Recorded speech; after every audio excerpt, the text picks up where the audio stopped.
Good evening. Once again, my name is Dorado Kenny, and I'm the Dean of Student Services here at the lovely Eastview campus. And it is my pleasure tonight to introduce our speaker, Mr. Ellis. As Dr. Rhodes said, Los is a 2002 graduate of the University of Oklahoma. Got one woo. Los is an author, a businessman, a motivational speaker, and a life coach. His ability to identify creative solutions is enhanced by his expertise in project management, information technology, government, and entrepreneurial startups. Los shares his personal branding experience with more than 90 colleges and universities across the country. Los is very dynamic, high energy, and has about the biggest smile ever seen on a human. Please give it up for our speaker tonight, Mr. Ellis. I appreciate it. Now, I probably should have said this just in case my mom's listening. My mom did have two sons. I didn't want you to think that the other one just disappeared when he dropped off. And they did have one more girl. So I have 10 sisters and one brother. So I didn't want to leave her out. Because I did this maybe a week ago at the University of Texas. And she sent me an email saying, well, you have 10 sisters, not just 9. So tell the world you have 10. I go, they don't know which one you are. No. But she wanted me to put that in there. So you got to have a memorable first impression. Now, there's something else I need you to put in that bag. Try this out with me. If you know it, don't be afraid to say it with me, because sometimes people need to hear it more than once. It's not what you know. Why y'all don't sound happy today? It's not what you know. Right? Y'all remember that from Family Feud, right? When you got it wrong. Just to encourage you not to even play anymore, right? No, try this. Let me say it to you, then repeat it back to me if you believe it. It's not what you know or who you know. It's who knows you. How many people believe that? Right? See, when you go to a school like Austin Community College, or you join a group like the BSSC, see, you've created a new identity for yourself, or you've added to what you've gotten. Because see, I can go anywhere in Austin and I can tell someone that I'm a part of ACC. They're going to know some things about me, right? They're going to know I'm in college, right? That I can probably take direction because I got to go to class, but they're going to know I'm responsible, that I can wake up at a good time. They're going to know a lot of things about me that just is indicative of anyone who goes to this university. Now, when I tell them that I graduated from ACC, they're going to know a couple things too, right? I got my degree, right? You can't take that. I'm smart. I got it, right? They're going to know that I followed through, right? When I tell them I was a part of an organization like this, they're going to say, oh, you can work well with other people. Oh, then they're going to look up the things on the website like I did, and they're going to see all the things that this group does, the groups that they interact with, the people that they connect with, and they're going to associate that to you because now they know who you are. They may never know your name, but they know who you are, right? Because that's the goal, right? It's not what you know or who you know, it's who knows you. And I came here about 2 months ago, and I think I told this story, and I'll tell it again because I think it does have meaning, to show you why it doesn't matter who you know. Because see, when I was about 9 years old, I had the most famous girlfriend in the whole world. I promise you all y'all knew my girlfriend because she did some really wonderful things back in New York. But every night before I went to bed, I would go up to her and I would tell her I'm about to go to sleep, and I would give her a good kiss goodnight. It was probably about 4 seconds long, a good kiss. And then I would lay in my bed, put the covers up to my neck, and I would just kind of snuggle in real good. And I'd have that taste of magazine paper on my lips from kissing her all the time. I was kissing that picture of Janet Jackson. Now, she had no idea that we were dating, but I was fully aware of it, right? My twin brother had no idea he had a sister-in-law, but that was my wife for the most part. But Janet Jackson and I was dating. But see, you can't date someone if they don't date you, right? You can say I'm with her, but if she don't say I'm with him, I'm by myself, right? Right? So it's not what you know or who you know, it's who knows you, right? Because see, while I knew Janet Jackson, she had no idea who I was. But see, just like tomorrow when you walk out of here tonight and you wake up tomorrow and you go down the road and you walk to your class, everyone's going to be able to walk through this building and say, hey, I know you. You go to school with me. You sit next to me in class. Hey, you're that guy that answers all the questions. Hey, you're the guy that always dressed real nice to go to class. Hey, you work at HEB because I went to your checkout register. You're going to know things about people, things that are good, things that are wholesome, right? When people see you walk down the hall and your head's head high, you're going to see these administrators. They're going to stop you and say, excuse me, let me talk to you for a minute, young man. I like the way you dress. I like the way you carry yourself. Come on, be a part of this group. We need more guys like you, right? They're going to do those things, right? They don't have to know your name. Knowing a name isn't going to get you very far. But if people know who you are, which of those things you're comprised of, it's going to help you with your network. It's going to help you grow. Let me get rid of that. All right. Now, great. Now, of course, y'all see that cool picture of me, right? That was my way of saying people know me. That's really Photoshopped, everybody. I'm really not in the mall. I hope to be one day. But it's about who knows you, right? Now, let me ask you a question. If I ask any of you right now, if I walked out of this room today and I asked an administrator, but anyone who's in class or any administrator, if I asked a student that goes to this school to tell me about you, how many of you would be willing to say that the first thing they would say about you would be positive? Right? If you cannot say that without a shadow of a doubt, you haven't fully developed your network. Your interstate highway probably has roads from Austin to Arizona, but you have no pavement from Arizona to California. Right? A road is only as good as the pavement before it. That's all it can be. So what I'm saying to you today is that you've made the first steps. You've gotten the concrete stuff. You've gotten to college. You've gotten the organization. You've got the job, right? But what do you do with it next? You've got to build that network. So here's what I want you all to do. I want you all to have some really credible credentials. Now here's how this is going to work.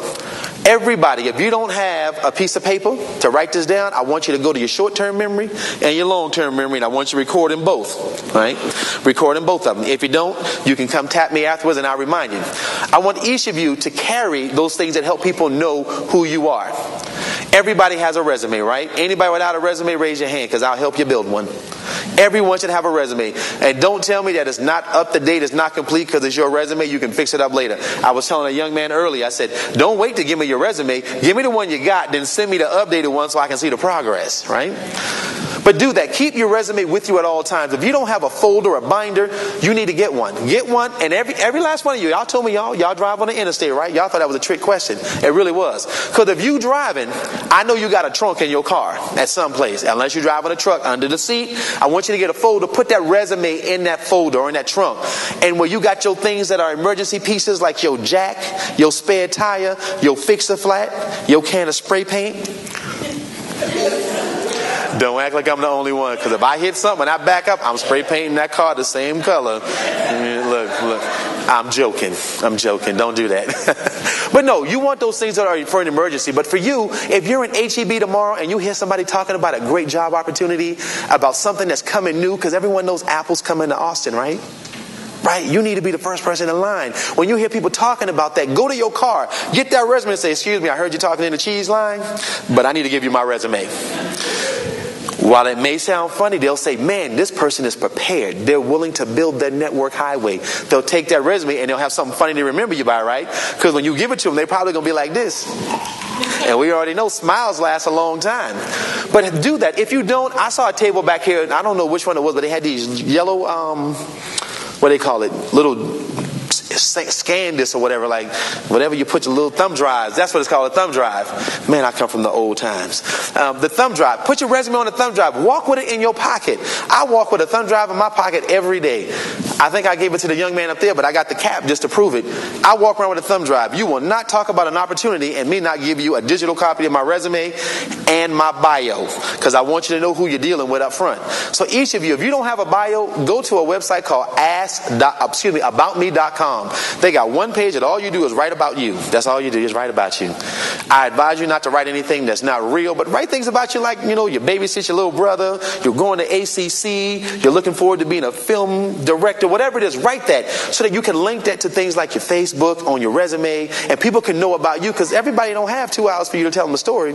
I was telling a young man who was introducing me earlier, he goes, you want me to read this whole bio? I said, no, they're not going to listen to that. They're going to go to sleep. Read one paragraph. But see, I could send you to my website to figure out everything else. So go do that, so people get to know more about you. If you send somebody the old little disc, like the little circular disc that look like a CD, if you have one of those, at least do them a favor and put your name on it and write down the day it was virus scanned, because people would be very scared to get one of those nowadays. But do that. But keep the paper copy with you. Let people know who you are. Carry your credible credentials. How many people got a resume in their trunk right now? Anybody got one? Anybody got a thumb drive? Well, there's that one person, right? You got a thumb drive with your resume on it, right? Don't raise your hand too high. You still working. Hold on. They might think you're trying to leave.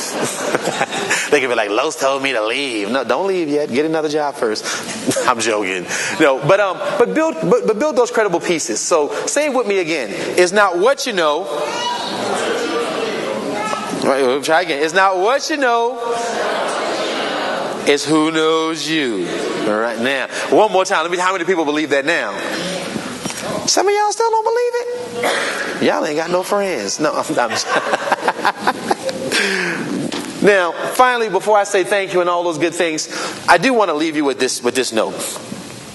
While it's good to walk around and smile, I'm not advocating that you smile when you're not happy. What I'm asking you to do is, when you're not happy, to think of something happy to make you smile. Be authentic, be honest. But at all times, you are part of an organization, part of a university, or part of a college that has integrity. I think I heard someone said 46 years, right? 46 years. That's a rich history. You should always keep your head here, your chin out, and speak with pride, because you belong to an organization, a family that's going to be around for a long time. You can't walk in the city of Austin and say ACC without thinking Austin Community College. They don't think of that football thing and whatever they call it in another part of the country. They don't think about that. They think Austin Community College. You are part of a dynamic family that will never die. That no matter where you go, from Cedar Park to down to Round Rock, down to anywhere south, east, west, you're going to find a campus. You're going to be part of a family that's forever living. You are a feeder school to all the schools that talk about the greatness of their university. They're great because you feed those great students to those universities. That's you. So when you walk in that school, you hold your head high. When you walk to the UTs, the HTs, the A&Ms, the Oklahomas, because I know some of y'all going to go, you hold your head high and you remember that they know who you are because you're part of ACC. Right? I'm going to say it again. They know who you are because you are part of the ACC family. Now, let me hear it one more time. I want you to look at each other real quick before I go. I want you to look at somebody and think about something real good, like a picture of me. No. Look at each other real close, right? One more time, and I want you to say after me. Say, I know the speaker look good. Oh, I can't get no love. Man, I appreciate it. I'll take it what I got. Thanks, everybody.